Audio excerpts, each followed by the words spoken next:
Hey guys, Janet and Greg, and here we are at Palms Eastern Cemetery in Las Vegas, Nevada, and we have a performer, Danny Gans, that we want to pay respects to. There's a story here and a great guy to talk about, and we'll show you more.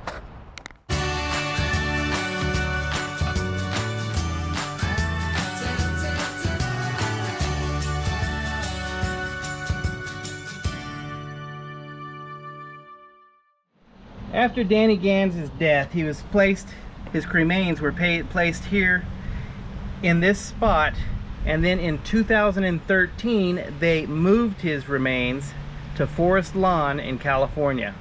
They left the marker that his body is no longer here. Daniel Davies Gans, 1956-2009. Adored, loving, devoted, generous, funny husband and daddy, forever ours, his Joe, Ames, Sonny Boy, and M. Danny Gans was an impressionist or a mimic as a performer whose act consisted of imitating sounds, the voice mannerisms of people or animals. Danny Gans was an American singer, comedian, and vocal impressionist. Actually, before he was a famous entertainer, he was a professional baseball player. He was drafted by the Chicago White Sox after being named All-American at Cal Poly State University in San Luis Obispo.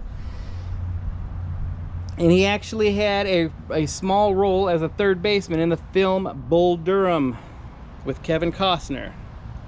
Danny Gans' professional baseball career ended when he tore his Achilles tendon while fielding a ground ball. Danny Gans then turned to the entertainment industry. He began his career on the road, performing mostly at private corporate functions. He played Dean Martin in the CBS miniseries Sinatra in 1992. He moved on to Broadway in 1995, performing in a one-man show, but later decided to move to Las Vegas to reduce time away from his family. Danny Gans started his Las Vegas stay at the Stratosphere Hotel in 1996. He proved to be so successful there that by 1998, the show had moved to the Rio, a much bigger casino in a more highly populated part of town just off the Strip.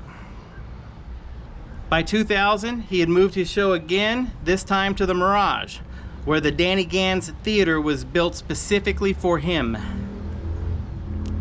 In 2009, he changed venues again, moving to the Encore, the sister property of the Wynn Las Vegas Casino. And he had his image on the largest marquee on Las Vegas's Strip. It's actually the largest freestanding marquee in the world. Gans died on May 1st, 2009 at his home in Henderson, Nevada. Shortly after, his wife called paramedics saying that he was having difficulty breathing. His death was caused by a drug toxicity by a combination of hydromorphone, an opiate, commonly marketed under the name Dilaudid, and a pre-existing heart condition. He had an adverse reaction to the drug. His death was not drug abuse related. Danny Gans had been named Las Vegas Entertainer of the Year, and his production had also been awarded Show of the Year for 10 straight years from 1998 to 2008. Janet and I went to see his show at the Mirage, and Danny Gans was like electric on stage. He commanded the stage. He could sing Dean Martin. He could sing Frank Sinatra, Jerry Lewis. His imitations of people like Jerry Lewis, Rich Little, George Burns were phenomenal.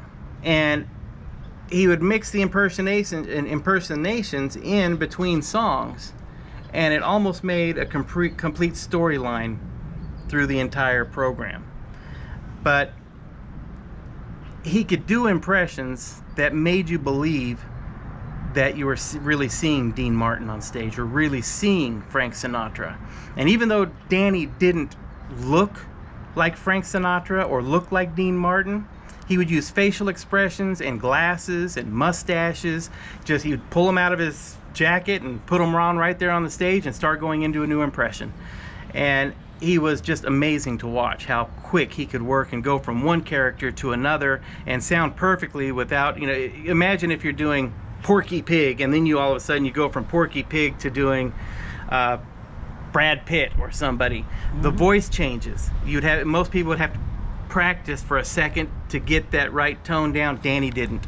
He would go straight from one voice to another, and you could not tell that it wasn't the real person that he was doing. And he would carry on conversations between two different people that he was imitating at the same time, and it was amazing how he could do that. But as far as a live Las Vegas show, I don't think I've ever seen anybody better. He was fantastic. Sold out show. I mean, in order to get tickets to see Danny Gans, you had to purchase your tickets usually 30 to 60 days in advance. He was that popular. The last several years of his life, he was making $18 million a year performing in Las Vegas. And outside of Las Vegas, very few people knew who he was. But it was amazing. He was like the little-known secret in Las Vegas. It was like going to see a real Frank Sinatra or an Elvis Presley, somebody that big. But you get outside of Las Vegas and you say, hey, we just saw Danny Gans, and people look at you like, who? But he was amazing. He really was. And there's very few people in Las Vegas that actually have a theater built for them. Siegfried and Roy did. But you had to be a major star to have a theater built specifically for you like Danny did. But I will always remember the fact that the night that Janet and I got to see him with my parents was honestly the last big event that we ever got to go to with my parents before my parents passed away. So, but anyhow, I appreciate you guys watching this video. If you enjoyed this video, please hit the like button, the subscribe button, hit the little bell up in the corner for notifications. Please share these videos. And I wish you guys could see my wife laughing behind the camera at me right now. But yeah, you guys take it easy. We'll see you again real soon. Bye-bye. Hey guys, well, I hope you enjoyed the stories that we had about Danny Gans. He was a great entertainer. That was a great show that we went to. And anyway, I know he's not here anymore, but there is a marker for you to find. But we're right by the office, right behind this front wall. Anyway, you guys, if you like the video, go like this for us. Subscribe, please, and hit the little bell for notifications, because we post a lot of neat, cool stuff. And share. All right. Thanks all. Bye.